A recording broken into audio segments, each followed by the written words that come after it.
I would absolutely love to hear from you how things landed from yesterday. If you played with your little homework assignment that I gave you, if you have any questions, and just do a little check-in as to where we're at. If you feel like you want to unmute, you're welcome to share, or if you want to pop it in the chat. I'd love to just do a little check-in as to what clicked, what landed, where we're at for today. Anyone in the mood to share?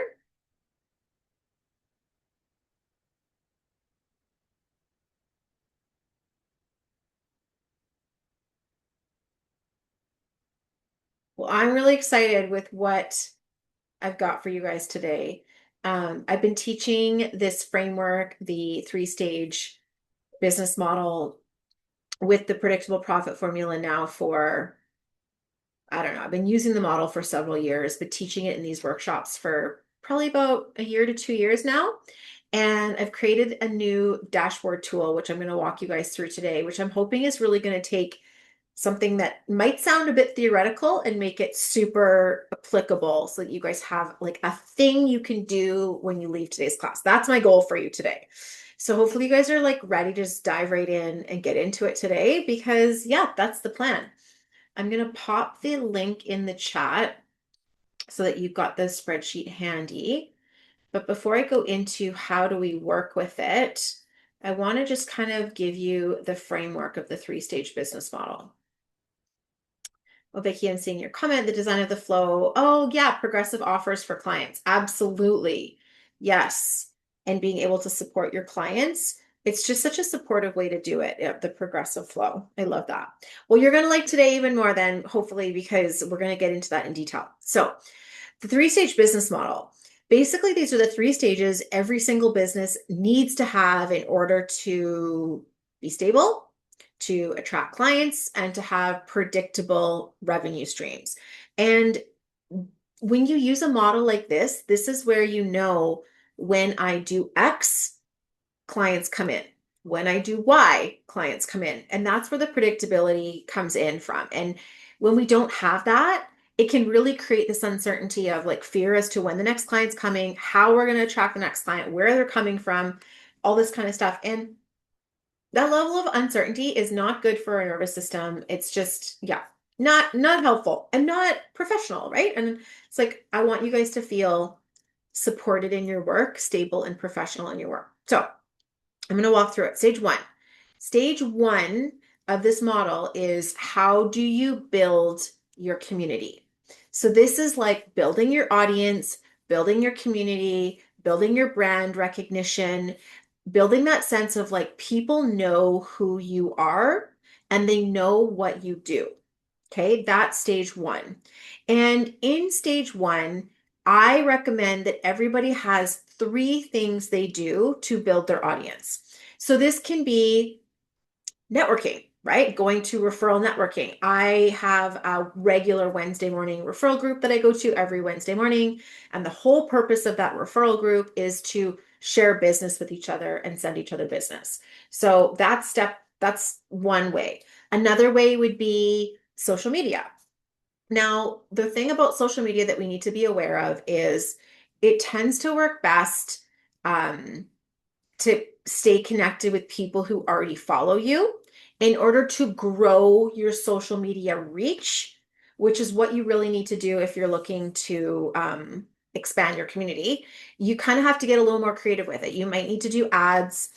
I do recommend doing trial reels. I think those actually can work really well. And those have actually grown my account by, I would say, almost double since December when I started playing with trial reels. Like they're super powerful for that. And what else? Email marketing is another one. Although again, you need to people need to know about you in order to sign up for your emails. So that's kind of it goes in conjunction with social media marketing or networking. Um, Another really good one that I love is partnership strategies. Now, there's a few different ways that you can do partnership strategies. One would be like affiliate marketing, where you actually pay people to promote you. You give them a commission or a cut of the sale if they promote you to someone else, and you get a successful sale out of it. And honestly, I'm a big fan of affiliate marketing. It's great. Um, we spend a lot of time and energy to acquire new clients. So if someone wants to acquire a new client for me, like, yes, please, thank you. I'm happy to send you a referral fee versus like paying Facebook, advertising dollars or wherever else I could spend the money, right? And honestly, partnership referrals through affiliates, they tend to be great clients because your referral team knows you, knows what you're good at, knows who you can help, and they can send the right people your way. So that's a really powerful way to do things. Um, there's other partnership strategies that don't necessarily involve commissions, though, and that's really great too. So, one of the things that I like to think of when I'm thinking of a partnership strategy is who is a business or what's a type of business where we serve the same client, but we don't offer the same service. Okay. So we serve the same client, and the client might even be facing a similar challenge, but we don't offer the same service. So complementary, but not competitive. Those are really genius partnership strategies because if you can find the right person to work with, every time they get a client, you can potentially get a referral. And every time you get a client, they can potentially get a referral. And even for people who aren't necessarily looking for referrals, if you can come in and offer complementary services that actually help their clients get even better results, that's actually a really strong way to build your reputation and your brand.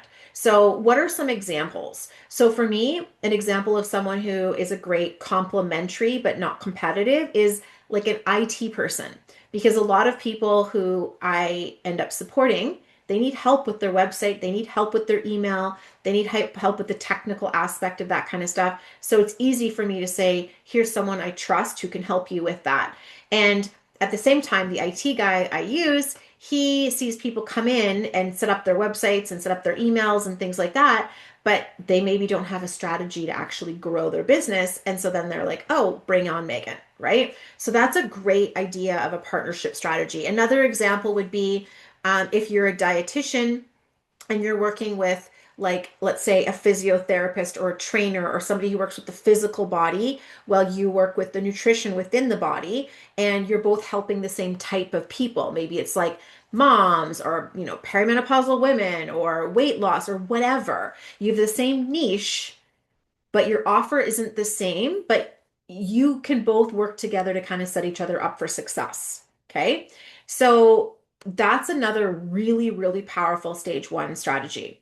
Um, if anyone has any other examples or ideas of like a good strategic partnership to grow your audience, let me know. Or comment in the chat if you want to kind of generate some ideas for yourselves. The other one I really love is being a guest expert in other people's community.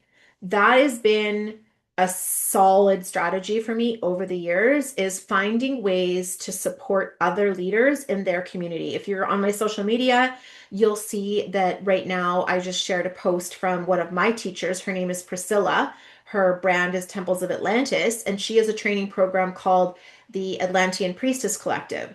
And she's asked me to come in and be a guest teacher teaching on numerology. Now, this is great because it helps her students become more well-rounded through the Atlantean Priestess Collective. It means she doesn't have to be an expert in everything. She can be an expert in her thing and bring in other experts to collaborate. It adds authority to me because her people obviously trust her. That's why they're working with her. And so when she brings in a guest expert, you're automatically conferred authority, right? It's such a powerful way to do things. And you may or may not know where these opportunities come from, but it's really important, I think, to get creative with this. And if you're willing to share your work more broadly, or if you're willing to customize teachings and trainings for other communities, this can be a great way to extend your reach. So, one thing I did a couple weeks ago actually was I did a business training class, very similar to what I'm teaching you guys today, but I did it for a group of traditional Chinese medicine doctors. And so I customized the examples to be specific for them. And they invited me to come in as a guest expert. Well, because their leadership team chose me to be the guest expert, it automatically confers authority to me. and it expands my reach to this new community, right? That's basically promoting me. So, um, love, love, love the guest expert strategy. It's something I've been using since day one, 13 years ago. And honestly, between guest experts and using cross promotion strategies, I would say those are the two biggest ways I've grown my business. And they have a dramatic impact very, very quickly. You will see the impact of doing something like this within 3 months, right? It happens fast. Whereas I find with strategies like social media or email marketing and even referral based strategies where it's like one to one, those are great. I'm not saying don't do them, I do all of those. But they tend to be more of a slow and steady build, right? It's like the slow and steady wins the race thing, which is great. We need a combination of both. We like a little fast action and we like a little slow and steady wins the race. You mix that together and that's great. So, how do you find these opportunities? That's often the question I get. Okay?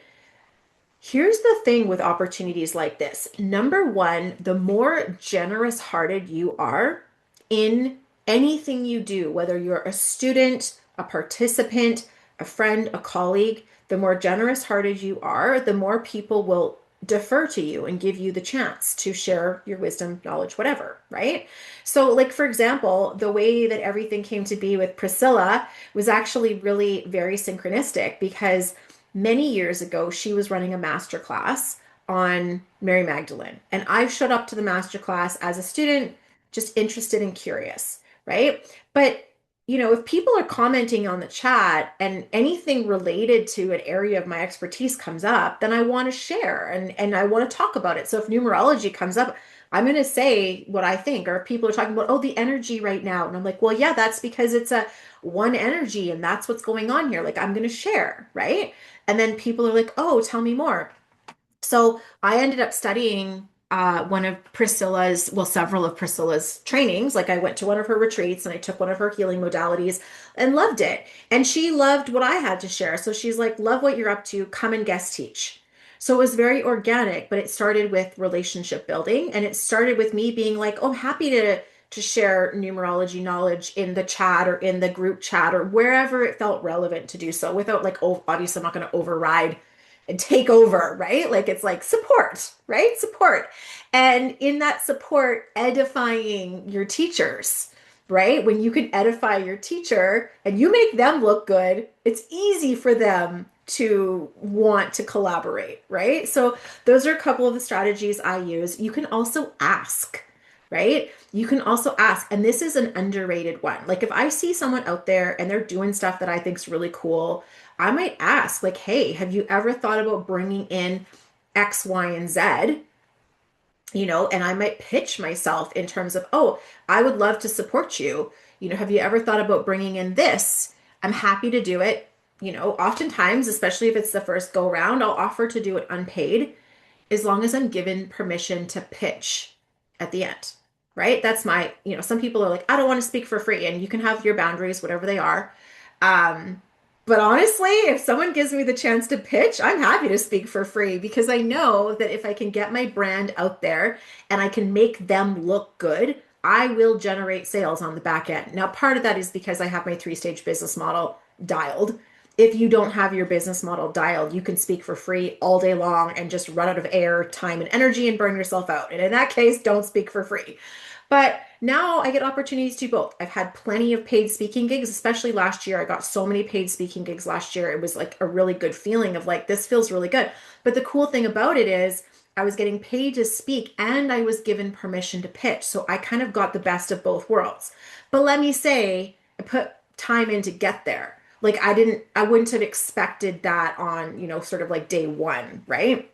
But if you can kind of prove that you can add value to an audience, like why wouldn't someone bring you in if you can add value? Now, the trick again to pitching to other people's audiences or other people like guest teaching in someone else's community, the trick to that is you need to think of what I call triple win. Okay. So number one, I need to know that whatever I deliver is going to make the client better off. I want to teach something or share something or give a tool that the client is going to be better off. Okay. Then number two, I need to think about how do I make my collaborator better off, right? What's the win for the collaborator? And then lastly, what's my win in this? And if it doesn't hit all 3 points, it's a no-go. If it's not a win to the collaborator, don't do it. You need to help the collaborator be made better off from what you're sharing. You want to either set them up for success, make them look good, make their students more successful. Like you got to think of like what's in it for them because there's always going to be multiple benefits. And if there's not, don't do it. That's kind of my approach. That's how I decide what's the way to go and what's not the way to go. And trial and error. Like I've said lots of yes to lots of stuff where I was like, I don't know. I could say yes to this and there could literally be 3 people in the room and it might be a total waste of my time and energy. And sometimes it is. But I also have said yes to stuff where I was like, I don't know what could come of it. And amazing things came of it. So it's like, are you willing to take the risk? Are you willing to put yourself in a potentially uncomfortable situation because it's a growth edge and figure it out along the way, right? And you only get there by practicing and getting there. Like that's literally how we get those answers. So those are kind of the summary of the stage one options. Have I missed anything? Is there anybody um that's doing other stage one options of like building your audience, building your community, getting kind of brand recognition out there that I have not mentioned? Yes, guest expert and collaborating, Vicky, is my favorite. It's so fun. Masterclasses and challenges, absolutely. I tend to classify those as stage two because those tend to invite in a decision point. So, how I would think about it is if I'm going to run a masterclass or a challenge, how do people find out about the masterclass and challenge, right? Where do they, like, you can throw stuff up on your website, but no one knows about it, right? So, how do people know about it? And that's where it's like, if I'm doing an event, I didn't do it on this one and I probably should have, but I will try to promote it on Eventbrite. I will try to promote it on local events calendars, especially if it's an in-person one. Like I'll go to the Kelowna tourism calendar, the radio calendar. Like, why not? Right? Like they're all there for you to submit your public stuff. So you might as well do it, especially if you live in like a community that values what you have to offer. And Kelowna, the town I live in, is very entrepreneurial minded. There's a ton of entrepreneurs here. So I should have promoted this in some of our like local calendars, which I did not. So that was a miss on my part. Um, Yes, Vicky, 100%. Monthly in-person secret society for spiritual awakening is totally free. It builds community and builds trust. And those types of things are great to invite in collaborations because you can ask like a metaphysical store if they'll promote you and you can talk about them, or maybe they'll give a coupon code or a discount code, and then that way they can potentially get some clients out of it, but they'll also email their list about you, right? So that's a great one. Or it's like you host it, but every once in a while you bring in a guest. And when I bring in guests into my community, I ask them, invite your community, invite your clients, email your list, post about it on your social media, because that's, to me, that's the benefit of this cross, promotion, is that if you've got an audience and I've got an audience, we both have the opportunity to grow the audience very quickly. And so if you have someone who understands that strategy and who's not afraid to be visible and share their work, these strategies can be gold. They can be super, super powerful. The other thing you can do with an in-person event is you can collaborate with the event space. So like, for example, I was hosting stuff at a coffee shop for a while there, and the coffee shop promoted stuff as long as I tagged them. So I'm like, now I'm getting their audience too. Whether all of the coffee shop members are interested in a numerology night, I don't know, but I ended up attracting a bunch of new people and got some paying clients out of it beyond the one-off event. So it was totally worth it and super fun and different. And, like my crystals got to go on a little road trip with me. It was great. Let's see, what else? Ooh, I like that. Yes, a community for spiritual entrepreneurs to collaborate, connect, and co-work. Absolutely. Super powerful. Okay, so I've given you a bunch of ideas. I want you guys to pick three. Pick three that you're going to use. And I encourage you to pick at least one that involves some level of deep relationship building or face to face. So deep relationship building would be some type of cross promotion or guest teaching, but don't just drop in and teach and then drop out. Like this is where like you are showing up for that person, whether it's, however you do that. So, but here's the thing that I've really discovered, especially in the last couple of years, the more face-to-face time you get with people where they realize you're a real life human being, the better the referrals, the better the business, and the quicker the conversion, the shorter the sales cycle. So it pays off to be willing to have face time with potential clients and with collaborators, in my mind. Okay, so listing them, we've got social media, particularly thinking about things like trial reels or collaborative reels or ads or things like that, because if you're not using those things, you'll tend to just get seen by your existing audience. And we want to grow our audiences, right? So growing our audience. So social media, email marketing, but you need to have a lead magnet, uh, referrals, and to me, when I think referrals, I think a strategy around them, not just like hoping and crossing your fingers for referrals. So I'm part of a referral networking group where we meet every single week with the purpose of sharing referrals. And like when you come to the meeting every Wednesday morning, you're expected to show up with one referral for someone in the group. That's like an expectation. And it's funny because I remember hearing about this a few years ago and being like, that's so high pressure. And now that I'm in it, I freaking love it. I love it. I've met some incredible people and had some incredible conversations. Like this morning, I had a one-on-one because you're required to do one referral a week and one coffee date a week with someone in the group. And that way you get to know each other, right? You build stronger relationships. I had a one-on-one with the guy who owns a window company. And you'd think like, well, how can we support each other? Like we can't collaborate. There's no client overlap. Like, but the conversation that was had and what is going to generate out of that was way more than I ever would have expected if I hadn't taken the meeting. So you just never know. Okay, tangent. Social media, email with a lead magnet, referrals, in-person networking, in-person events, associations, something where you're getting some face-to-face time, guest teaching in other people's communities, speaking at events or workshops or anything like that.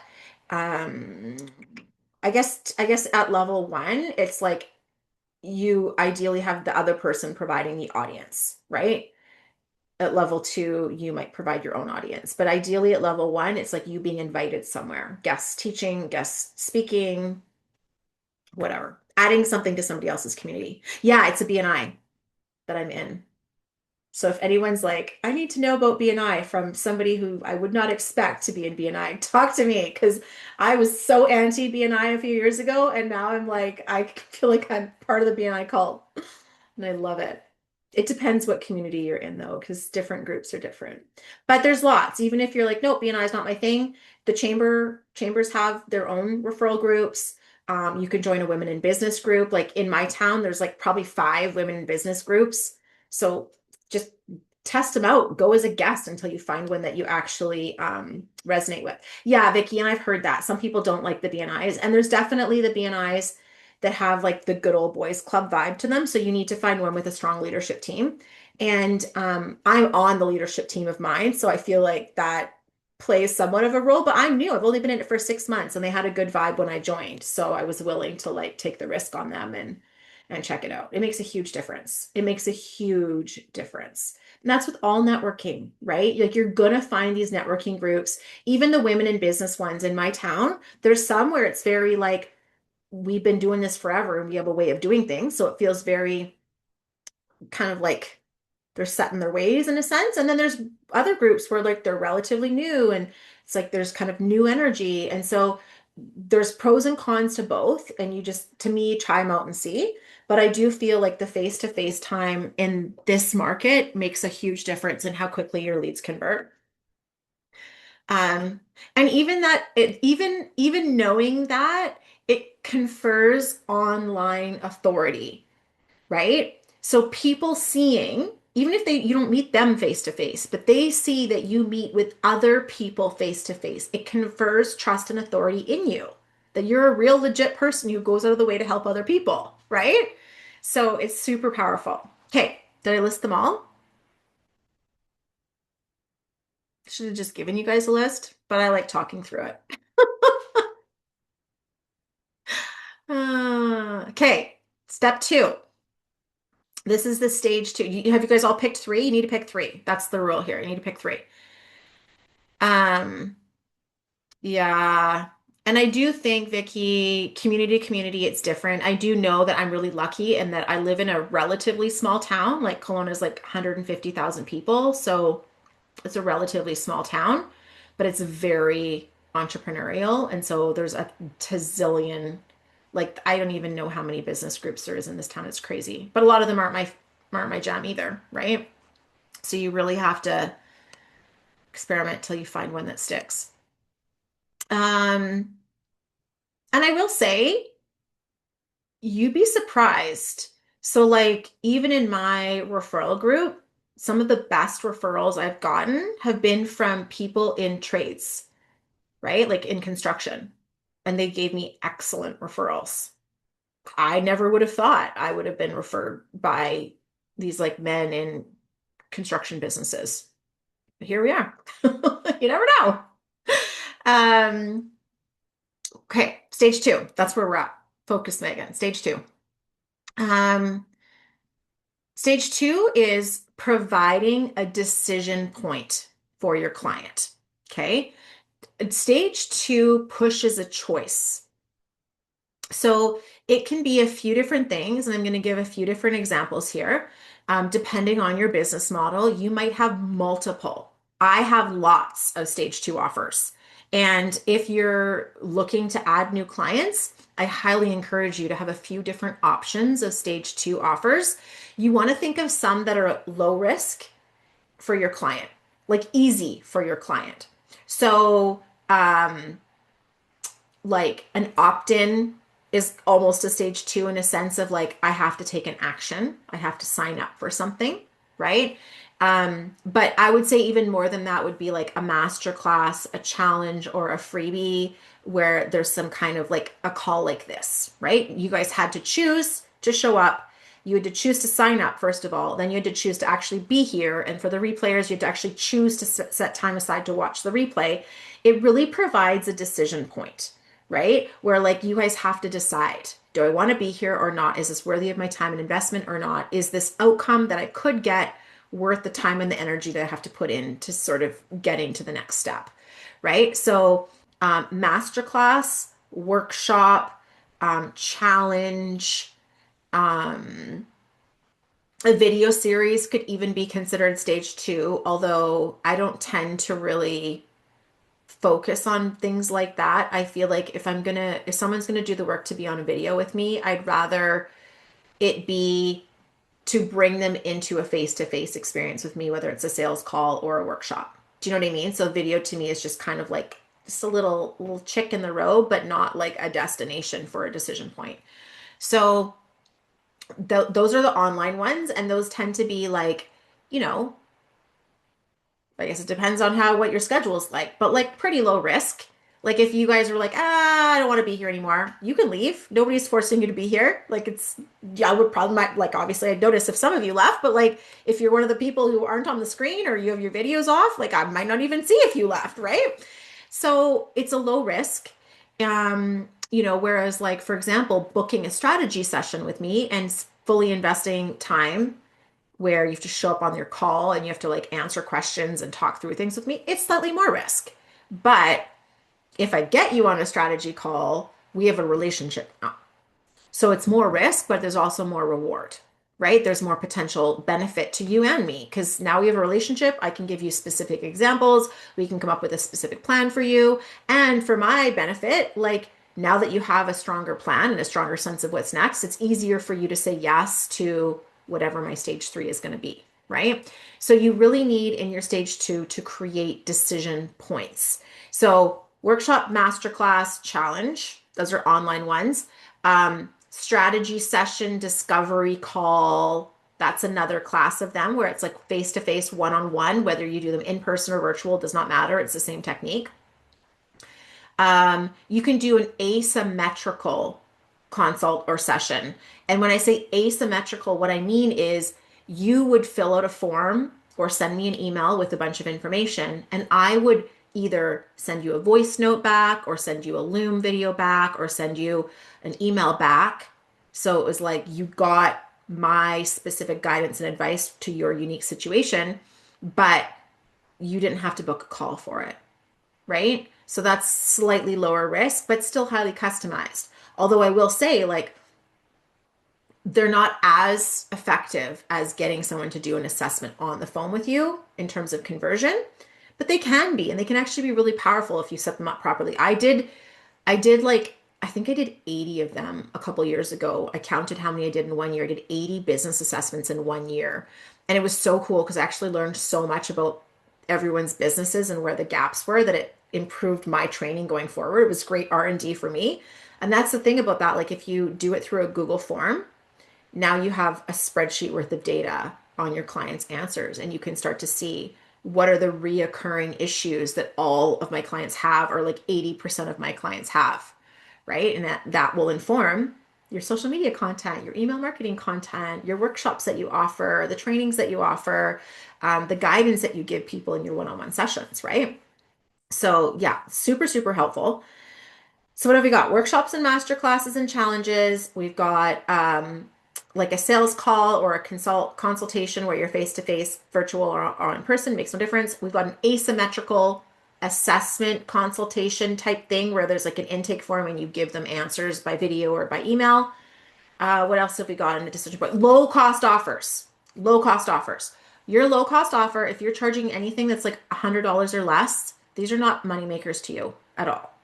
Okay. The only reason you would put these in your business model is if they lead to a profitable offer.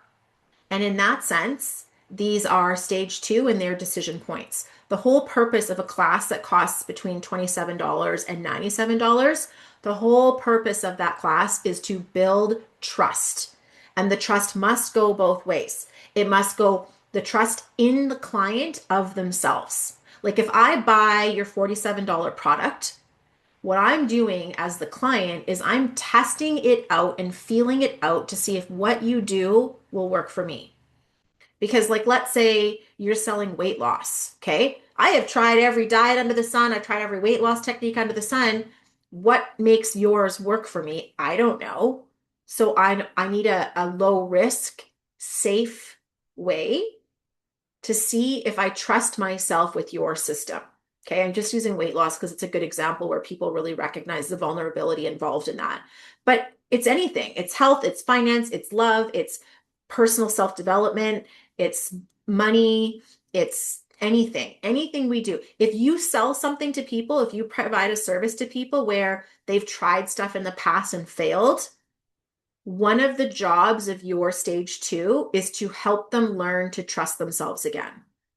Because if you don't trust yourself, you're not going to get results, right? Especially in like a transformational type container, whether it's coaching, consulting, guidance, mindset, energy work. Like if I don't trust myself, it's not going to work for me. Okay. So stage two, you want to build trust in the client and you want to give them some strong wins.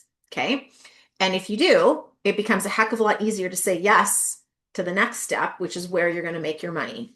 So people will ask me all the time, like, should I charge for a masterclass or give it free? Like I could have chosen to set this up as a charge, like a $47 class or whatever, like who knows? I decided to do it free. You can do it either way. There's no right or wrong. Different business models and different audiences and different niches maybe have a different expectation around what's free and what's paid. So you do want to consider that. But you can also just experiment. Try it one way, one quarter or 1 month, and try it a different way the next quarter or the next month and see what happens. So like I'm doing this free right now, but I'm going to do a paid one in February. And for those of you who were at my year ahead planning back in the beginning of January, that was a paid one. And the point of that one, like, yeah, you guys got incredible value. We got great outcomes out of it. But the point of that one was for you to build trust in yourself and in my systems to make sure they would work for you. So that if you wanted to continue, you knew. Do you know what I mean? It provides that decision point. So what am I missing? Low cost off. Let me add as a caveat. You will see some creators out there using a low cost offer as their profitable offer. Okay. Like people who have a low cost membership and that's the only thing they sell. That is a rare and special case scenario. And most people who come to me, anyways, do not have the social media following where they actually have the volume to do that. Because the only way that works is like if you can get hundreds of people per month to join you, right? And that's a great goal. If that's your goal, you're like, yes, I want to build a membership. But then you really need to focus on stage one and you need to get stage one big enough that your membership can become profitable. And honestly, I still feel like, why would you not have a higher ticket offer or a more profitable offer as you build your membership up? And then once your membership's up, if you want to drop it, then drop it. But even when I say that, I'm like, why would you? Like, if your membership's up, you still have the demand for it. So keep offering it unless it's just a matter of like lifestyle and time and energy. But then if that's the case, train someone within your team to offer it with you so that you're leveraged. Like that's where my brain goes. So I just want to say that caveat though, because a lot of people see like they see the low cost membership model and they're like, if it's only $27 a month, like I'll get 1,000 clients, no problem, and I'll make so much money and it'll be great. And I'm like, it is not easy to get 1,000 clients a month. It is not easy. So just build your audience and you can get there. It's doable to get there, but you just have to have patience with a model like that. What else? Okay. Have I listed all of them? Workshops, low cost offers, asymmetrical consults, and consults. Those are the main ones. So I want you guys to think of, what do I have? Ideally, you want to have two, but what do I have? Oh, if you go to events and you speak at events, that would be another one, right? Like guest teaching in someone's community, collaborating on an event with someone. These can also really present decision points, and you just want to think of like, what's my call to action? Okay. Readings for me, like when people book in readings, those are stage two. Like I like them, and they're definitely not cheap by any stretch of the imagination. I know I could charge a decent price point for them. But if my business only consisted of doing readings, I would not make enough money to support my family. So it's not profitable for me for that just to be my business model. I need to have a stage three with the readings. And I know that. So it's like when I give readings, I have an understanding of what's my customer journey as part of that. So you need to think about, I would say stage two offers. And you want to have one that's lower risk, kind of more accessible. And you might have one that's a little bit more higher risk, but more intimate. So you'll tend to find that your ones that are higher risk or more intimate, they convert higher, right? So you will get, it's like it takes a bit more time and energy, but you're more likely to get clients out of it. Does that make sense? When I say conversion, do you guys understand what I mean? Like if I'm running a workshop or a masterclass, best case scenario, conversion is like 5 to 8%. And that's best case scenario. Most industry standards, people are expecting 2 to 4% conversion from a masterclass into a client. Okay. However, if you get someone on the phone and you have a call with them, you can convert that. I don't know, like on average, I think my conversions are, 30 to 50%, depending on what I'm selling in the moment. So that means it takes 2 phone calls to get a client. Great. That's easy. Like we can do that. Do that all day long. So you really want to think about like low risk, high uptake, but maybe lower conversion. Higher risk, maybe lower uptake, but also higher conversion. Can we talk about those readings? Absolutely. What do you want to ask about the readings, Vicky? I've been steering away from one-off readings because I want to do long-term coaching and not sure how to reconcile that without burning out. Absolutely. Absolutely. So, yes, and it's very real because if you find your calendar overbooked with one-on-one readings, you will regret it.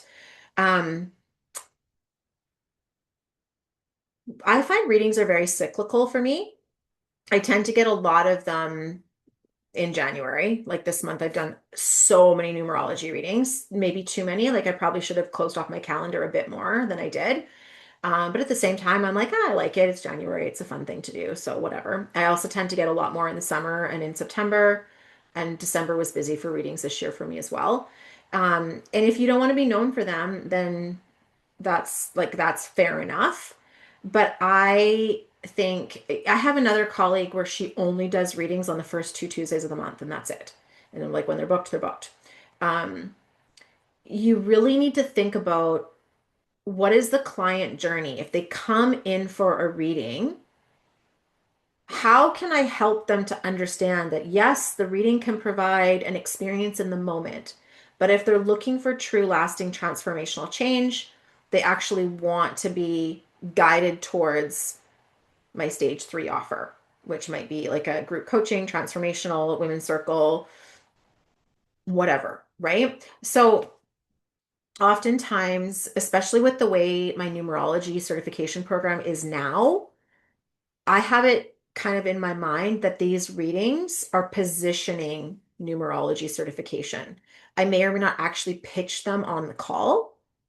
Depending on how the call goes, I might mention it. Like I have a certification. If this is something that really lands with you, I'll be sharing more in the summer, or, we can chat about that, or I'll put you down as a on the wait list, knowing that you might be interested. Um, but it just really depends. And, you know, yeah, what do I want to say about that? I'm also very clear in my branding and messaging who I do readings for and who I don't do readings for, right? So because I talk so much about business, it's like people get the sense that my numerology readings are business inclined. And so honestly, 99% of the people who come to me for readings, unless they came through a referral, they're entrepreneurs. And so I'm like, perfect. I like doing readings for entrepreneurs because I want them to understand their energy in terms of how they grow their business. And then hopefully this adds credibility to me as a business coach for the way they want to do business, right? So, you kind of want to think about what's the client journey and where are we going here. If it's a dead end after a reading, I wouldn't be interested in doing it either. I only want to do readings if I can have ongoing relationships with my clients. Then I'm interested. Because I'm like, after I give you a reading, I want to know what happens. Like, I want you to come back to me in 6 months to a year and be like, Megan, you said this and this is what happened. Like, that's what I want to know. I want to know if it worked. So good. Okay. Does everyone have some ideas about their stage 2? Yeah. Exactly. If it's about spiritual awakening, then what's your soul purpose? So it's like if you tell me what my soul purpose is in my reading, and then I'm like, okay, Vicky, but like how do I do that? Or like what's the inner growth or the inner transformation or what's my process to get there? You're like, oh, you join my container and we'll walk through it together and I'll guide you to get there. It's like, oh, perfect. Now I'm on board, right? So you just the way you set your reading up matters. Okay, we all have two stage twos. So you should have three stage ones and ideally two stage twos. Anybody lost or uncertain? Did I lose anyone?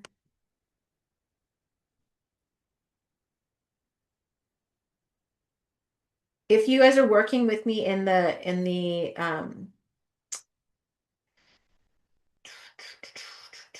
give me a second to grab the link because some of you probably didn't get it. If you're working with me here, I'll show you where you can be putting this stuff. You can be putting it here. So building your community, you write down number 1, number 2, number 3. So if I was doing this, I would put social, oops, social media, trial reels, and ads.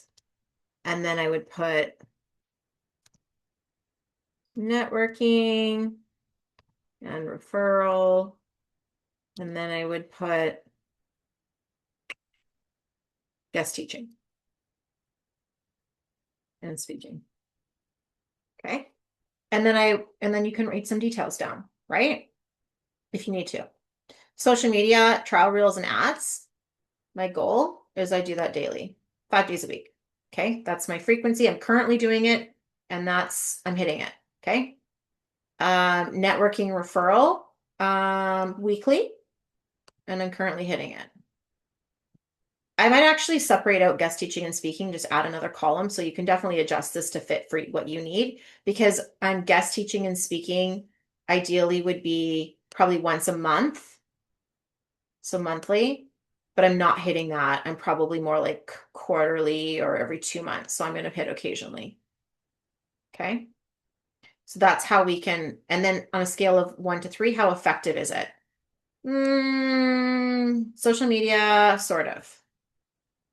Networking and referral, I would say is working really well. Guest teaching is working really well. Okay. So this is where we can start to kind of like assess where we're at.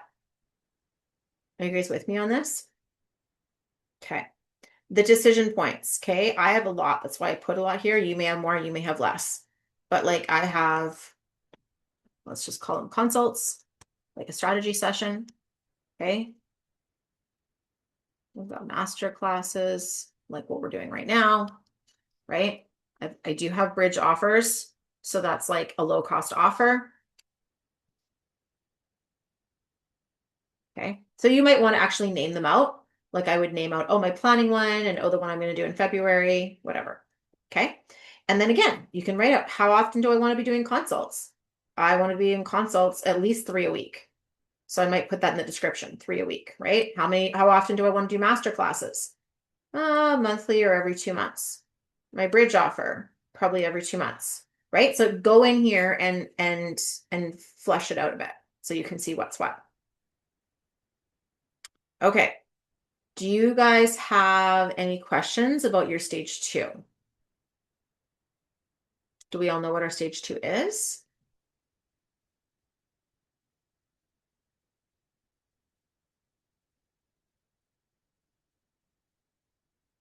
On your spreadsheet, can you put, yeah, so I would just type in, you can change any of the stuff you want. So you can, I mean, you can even change these things if you don't like them, but um I would just describe what you want, like write what it is and then give it a bit of a description. Like I would put here trial, real, daily, um 1 time per week with BNI, right? Guest teaching 1 every month, right? I might split those out and put like either speaking or guest teaching, like 6 times a year between both of them works out to be every month I'm in someone else's community. Consults, it's like, oh, I would like 3 consults a month on average, or sorry, 3 consults a week. Consults per week. Master classes, like, I don't know, probably on average every 2 months, 6 per year, whatever. Low cost offer, maybe 4 per year. And then you just, yeah, map it out. This is where if you were at the year ahead planning workshop, this would be, this would make it easier to fill that in. So for those of you who were at the year ahead planning workshop, you might already know a lot of these answers off the top of your head, which is great.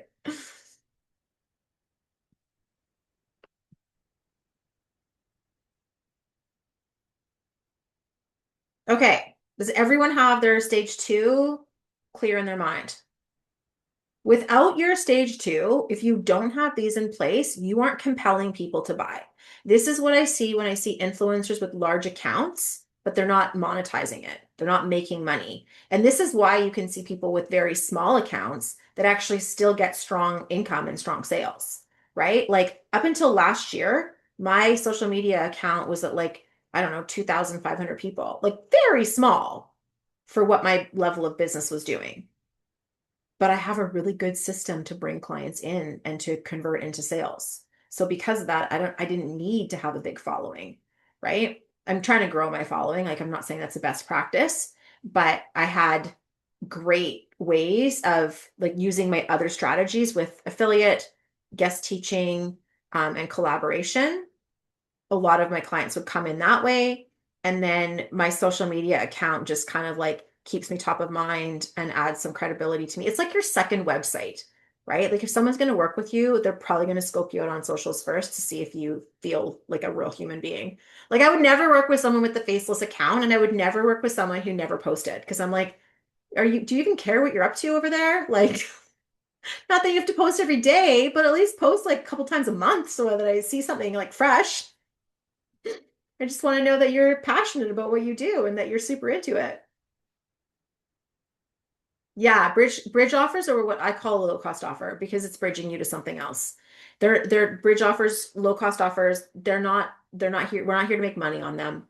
You might break even on them and you might make a few $100 or something. Like, okay, that's great, but you're not going to be able to like survive off of that. That's on income, right? Like if I only ran low cost offers, my business would collapse because I couldn't pay my bills and I'd have to go get a job, right? Without stage three, you're not making money. Okay, stage three. Now, I know there's a lot of nuance into all these pieces, and this is what I teach my clients when I'm working with them either one-on-one or in the group mentorship program is we actually spend 6 months mapping each of these out, going into detail on them, figuring out like what is the conversion, what is the sticky point, what hooks people, what does my lead magnet need to be, what kinds of partnerships, what should my masterclass topic be, how do I write a masterclass that actually like um effectively position something, right? Because you can give free information all day long and no one will buy from you. Or you can give free information that's super valuable that compels people to buy. And both are great, but if you want a sustainable business, choose the second one. Give information that compels people to buy, and then you can actually make a bigger difference, support more people, and make more money and be sustained in your practice, which is ideally the goal, right? That's what we're here for, a stable, predictable profit. Okay, stage three. What is your stage three offer? Honestly, some people only have one. I do highly recommend if you're a service provider that you have two. Best case scenario, you've got an intimate private scenario and a leveraged one. Okay. Or a hybrid. I do like a hybrid offer quite a bit. And to me, a hybrid offer is a combination of one-on-ones mixed with some group work, right? Some combination of. So technically, my group coaching program, it's pretty leveraged because it's primarily group coaching, but I do offer every single person a private business session with me first to establish their business model before we go into the group container because now they're going to know what to implement and what to take action on. Okay. So, in that sense, it's kind of a hybrid. I gave the example yesterday of a TCM practitioner who did fertility work, and it was like maybe we have a once a month support group on fertility, but you also get, 2 sessions a month with me so that you can get your customized healing techniques and herbal remedies that are customized to you. But like the support group is also very beneficial because there's a lot of emotions that go into dealing with fertility, right? And like you want to know that you're not alone, you want to feel connected. Um, and so, yeah, what am I saying here? In my mind, it's most effective to have two options. Because when I give someone a consult and I'm like, okay, let's figure out what's the problem. And I think most people should have some level of consult. I haven't really talked about this yet, but the next step of a consult to make it really effective is some type of assessment or diagnostic tool. It doesn't have to be that complicated. It can be very, very simple, right? So, like one diagnostic tool is basically like we can almost think of what I'm doing right here as a diagnostic tool because I'm asking you to rate on a scale of 1 to 3. Is it working or is it not working? Right? So if they all start not working, then you're going to be like, "Oh, I have a problem." And it's not me telling you of a problem, it's the tool telling you of a problem, right? So it can be something like rating it on a scale of 1 to 10. It can be like an actual, statistical assessment of like what is an appropriate profit margin for your business, and are you there or not? It can be like a health assessment where I ask you about like the quality of your sleep and the quality of your energy, right? And a health example is a great one for this because, when people think health assessment, they often think like those detailed health intake forms that you would like your naturopath would go through with you, and it takes like 2 hours to go through it. That should be paid. That should not be free. But your initial health assessment might ask different questions. Like it might ask like 5 questions max that tells me, qualifies you. It tells me, like, are you someone who needs this thing? And are you somebody who the thing I'm selling could actually solve a problem for you? I don't want you to hire me if I can't figure out if I can solve your problem. And that's where the assessments really come in. So let's see. Where are we at? So private, one-on-one intimate versus a leveraged offer. And then to convert, to compel, to bring people in to your stage 3 using a technique like an assessment or some type of diagnostics and understanding how to speak to your methodology in the sales conversation. Because without that, they're not going to have that sense of trust, relatability, reliability, and like, you can solve my problem. Like, you have the answer to what I need. So that's the question to ask you guys is, and we'll talk more about the assessments tomorrow for sure, but what's your profitable offer? What is the thing that's actually making you money? And ideally, do you have two? And the reason why I say it's good to have two is because if I diagnose someone and I'm like, okay, here's what I see going on in your business. You're missing on stage 1.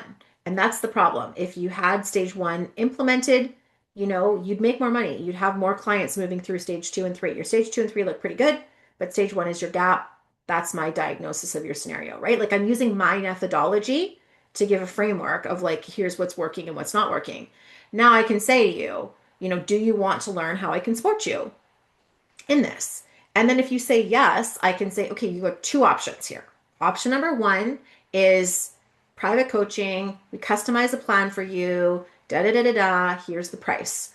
Or if you like group coaching, here's the plan. Here's the group coaching. Here's the price. And now the person is deciding between option A versus option B, which is really like a bit of a psychological tool, but it also gives to me the options of like, I can have the trade-off between affordability versus intimacy versus feeling like there's only one answer available to me. Do you know what I mean? It's like, now I can choose. Like, is this something, what's more important to me? Affordability or, the intimate support of one-on-one coaching?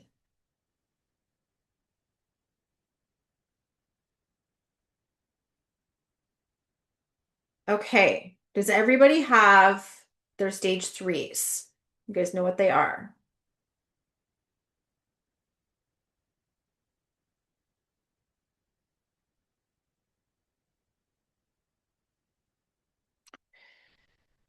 Yeah, you can do that too. So Vicky's asking, differentiating based on time in a group coaching container, a 6-week container versus a 1-year container. You can totally do that too, but I would still probably design my 6-week container as a lead gen for my 1-year container.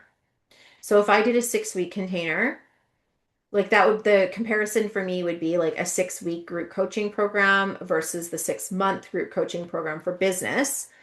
If I did that, I would still want it to be like, in the way I teach it, I think of it as like a problem solution ladder or a problem solution dynamic. So at step 1, I need you guys to feel seen, heard, and understood under the top of mind problem that you have, that you're aware that you have, and that you desire to be solved. I need to meet you there, right? And I need to give you the answers to that. But then at stage 2, there's likely something that I get that you don't get yet, right? And so an example of that would be teaching you the 3-stage business model. If you got that already, you wouldn't need my help. If you had that fully in place, you wouldn't need my help. But I can teach it to you, and that creates the demand for the stage 3, which is to implement the stage 3 business model. I said stage 3 a lot. Do you know what I'm saying though? It's like the profitable thing needs to be born out of the demand that came from the next step. And this can continue forever, right? Once a person's at this level, there's going to be another problem, because here's what this system is predicated on. Inherent in every solution is born a new problem. And it's true. whatever solution you provide to your client, a new problem is going to crop up at some point. And so if you can design your product suite, even if it's like free, low cost to paid, or free, low cost, medium cost, high cost, it doesn't matter. You could have 10 things in there. I mean, that might be get a little bit unwieldy, but you could have as many or as few as you want, but you do want to think of them in this laddered approach as I solve a problem at the problem A level, the problem B problem at the problem B level, problem C. And if I keep it in this laddered customer journey approach, the likelihood of a client starting and continuing is much higher, right? So I want them to ladder up through my offer suite. And not everyone will, but you will have a conversion through them, right? Like some people are like, I'm good. I have what I need at level B. That's great. You're awesome. Off you go and enjoy your life. But if someone's like, oh, this was so good, and I actually want to take it even deeper, that's where your next offer is like even deeper, even deeper, even deeper. So you do want to think about, yeah, the level of problem and solution you're offering in the 6 week and set it up to position the long one, the year long one, right? And I mean, like, we can use Priscilla as an example. She has these monthly healing calls, energy calls, meditations, and all that that are relatively low cost. And but what they're really positioning is that the tools that she does on the call, you can learn them through the Priestess Collective, right? So that's kind of an effective way to do it.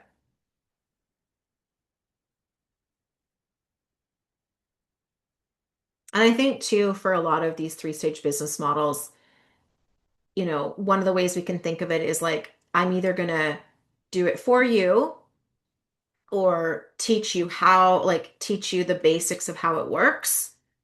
And then the next stage is like you learning how to do it for yourself or do it for yourself and loved ones, right? Like that's kind of like when you think of, you can compare it to the yoga model, right? Like if I'm studying yoga, first I'm just going to do some drop-in classes, right? Where I'm like, you yoga me, you tell me what to do with my body, right? And then eventually I'm like, oh no, I need to do like a full-on series for like whatever purpose I want, relaxation or strength in my muscles or flexibility. So I sign up for like the yoga for flexibility session. And I go into a 6 week yoga for flexibility session. But then after that, the next stage is like, oh, I really want to understand how yoga works with my body and how I can do this without a guide and I can trust my body and work with my body. And so then it's like now I would sign up for like the training on how to be a yoga for flexibility coach or how to, you know what I mean? So that's kind of one way you can sort of look at it. Um, so with the shorter term group coaching program, does it make more sense to shift them to the year-long program immediately or create two shorter term ones? Yeah, I don't know. Book a one-on-one call and let's talk through it together because it depends. I don't know if I can book a strategy call with me. And I do want to say to all of you, I'm going to include a strategy session link so we can talk through what you've put in to your three-stage business model. We can talk through what your strategy is here, and I'll let you know like where I see gaps, where I see opportunities, where I could see you could make a few little tweaks and it will actually be more effective down here. Um, and here's kind of a bit of a strategic analysis. These are some questions you can ask. But I'd love to sit down with anybody who kind of wants my eyes on their business and just help them figure out like what's working, what's not working, what's the tweak you need to make to create more stability, more predictability, and more like solidity in your business model. So that is what I'd like to offer you. I do have some group coaching coming up soon. Do you guys want me to share a little bit about what that looks like? I know we ran late today. I should have told you guys it was going to be a longer class because teaching this model always takes a bit of time. Um, but if you're open to it, I would love to share a little bit about the group coaching container. Basically, as I kind of mentioned already, we spend 6 months implementing this system and working through it together. And every group, they always kind of have these different themes that come out, but we'll develop your assessment tool, clarify your methodology if you're not sure on what that is yet, because having a strong methodology is the easiest way to go from like one-on-one versus leveraged one-to-many. Like the stronger your methodology is, the easier it is to make that transition. And I think that's where a lot of service providers, they take the leap and they feel like they fall because their methodology isn't dialed in yet. The stronger you dial it in, the easier it is to leverage into groups. Um, we come up with better sales strategies. So I teach a masterclass system. So you learn how to develop an effective masterclass that will naturally position your products and services. And as I mentioned earlier, like this is so dialed in for me that it creates conversion rates that are typically on average double the industry standards, according to other, OBMs that I've talked to. Not that I'm an OBM, I'm not an OBM, I'm a business coach, but different people in the industry who have asked about like what are the average conversion rates these days? And everyone's telling me it's like 2 to 3%. I'm consistently double that. And that's what I really try to teach my clients how to do so that when you're going to all the work to promote these trainings, because it's a lot of work. Let's not, kid ourselves about that. It's a big process. So you want it to generate results. And not only do you want it to generate results in the moment, but you want them to be sustained and ongoing, right? That's the key. So I teach all of this in the 6-month group coaching container. And if you guys would like to know more, I'll send information out and send the link out. But it will be starting in February. And everyone does get a private business strategy with me to start things off. And then we go into the implementation for the 6 months together. So that is the group coaching. I do offer private coaching as well. And if that's something you're curious about, we can talk about it on a strategy call to see what that would look like for you based on what your goals are and where you're currently at. That's like to me where it's like, oh, it's so helpful. We have this assessment. We can figure out where you are, where you need to be, and how do we fill in the gap. And then you guys get to choose, right? It's like, now I know, now I can decide, or now I can delay or put it off or jump in. Like it's your choice. No obligation, no pressure. My goal at the end of the day is always that people have the information to make the best choice for themselves. And if you don't have the information to make the best choice for yourself, I haven't done my job properly. And I just see so many service providers doing that where it's like they don't provide the information for a client to feel safe in a choice. And if your conversion is unpredictable or variable, that's probably what's happening is your clients aren't getting enough or the right information where they feel safe to be like, I trust you. Yes, let's move forward, right? Like there's a lot of vulnerability and safety that goes into being a service provider. And I don't think it's talked about enough. So tomorrow, do you guys have any questions about that? Like feel free to pop in the chat, or like I said, I'll put a booking link in and we can hop on a one-on-one. But tomorrow, I'm going to go through the predictable profit formula tomorrow. You kind of need to have a general sense of this stuff for the predictable profit formula to fully work. But even if you don't have this totally ironed out, come anyways, because it will give you a sense as to what you're looking for. And as soon as your brain starts to know what do I need to look for to create stability and predictability in my profit, you will start to build those into your business like automatically. I don't know if that's a word, but or that's true, like automatically, but it's like if you don't know what you're going towards, you will never get there. Whereas if you know what you're going towards, whether you end up taking the full training or just taking this training and being like, whatever, I'm good, I want you to know what you're looking for in order to build that predictability and stability into your business. And there's certain markers that you want to have in place. Okay. So that's what we're going to be talking about, the predictable profit formula. I'm going to be giving you the 4 pieces of information, the 4 data points you need to look for in your business. Even if you're not a numbers person, even if you don't want to pour over your books and stuff, it's okay. You don't have to. But if you know these 4 numbers, it will give you like that pulse check. And that's, to me, that's the goal. I want you to know like the health of what you're actually doing. Because so many people are like, well, I did this. Is it good or bad? Or more accurately, most people will say, well, I did this thing and it was a total failure because my pie in the sky goal wasn't met. And it's like, hold on for a minute. Let's actually run the numbers and see what the actual data says. If we look at those 4 numbers, we'll have a comparison point. And we can't say that they're good or bad unless we have something to compare them to. So once you have two sets of data, now you can start to be like, am I improving or am I declining? Because if you're improving, that's a win. Even if you didn't hit your super high goal, improvement's a win. Like that's where we're going here. We're going for, putting the effort in and seeing some of the results start to play out. Excuse me. So that's tomorrow. Those four data points, predictable profit. Whether you can make it or not, I would love to book you to book your call with me, your strategy call, so we can kind of go through the dashboard together. Since you guys are the first people I've played with this dashboard with on a live call in a workshop setting, what do you think? Is this helpful? Will you guys use this? I'd love to hear if anyone wants to unmute and talk about what they think about my spreadsheet, for good or for bad. I'm available for critical feedback as well. Oh, you like it, Sandy? Oh, good. Thank you. I'm happy to hear that. That's the goal, is that it's helpful. Uh, yeah, play with it a little bit. And I don't know if you guys caught this. I've said it a couple times in today's call. This is a super sneaky phrase that is so key. And I go into detail with it in my 6-month program, in that everyone needs to have a very strong brand thesis, and usually takes a few months for people to land on one that's really, really strong. But once you do, it will change your messaging and positioning from like, meh, that's good, that's interesting, to compelling engagement and action provoking, which is what you want, right? So this is a super sneaky little thing that I put in here that I wanted to share with you guys. Um, we don't obviously have time to build brand theses today, but you can play with it a little bit and see if you come up with something.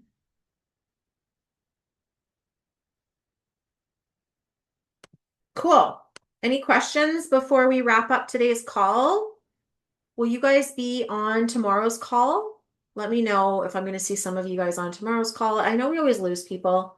We lost probably about 30% from day one. So hopefully we don't lose too many more from day two, or else I'll be talking to myself. Yay. Okay, good. Sandy, it's going to be you and I if no one else. Thanks, Vicky. So good.